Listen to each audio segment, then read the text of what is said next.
पावसाळा लांबलाय आणि त्यामुळे डेंग्यूच्या रुग्णांमध्ये दिवसेंदिवस वाढ होताना दिसून येते। छत्रपती संभाजीनगरमध्ये 10 महिन्यात डेंग्यूचे 634 संशयित रुग्ण आढळलेत।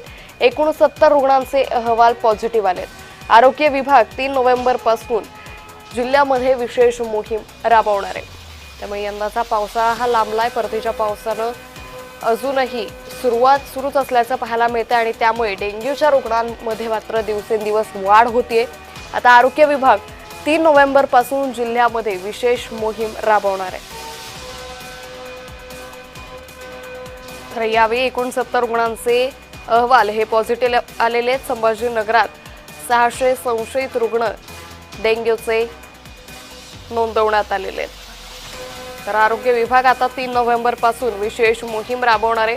छत्रपती संभाजीनगरमध्ये डेंग्यूचा कहर प्रादुर्भाव वाढताना सध्या दिसून येतोय। पावसाळा लांबलाय आणि त्यामुळे डेंग्यूच्या रुग्णांमध्ये दिवसेंदिवस वाढ होते। छत्रपती संभाजीनगरमध्ये डेंग्यूच्या रुग्णांमध्ये ही वाढ होते।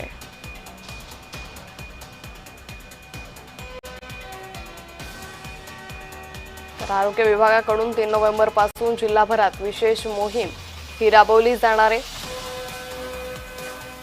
यंदा पावसानं मराठवाडा त्याचबरोबर विदर्भात कहर केला होता आणि त्यानंतरही सध्या परतीचा पाऊस अजूनही जिल्ह्यात बरसताना दिसतोय।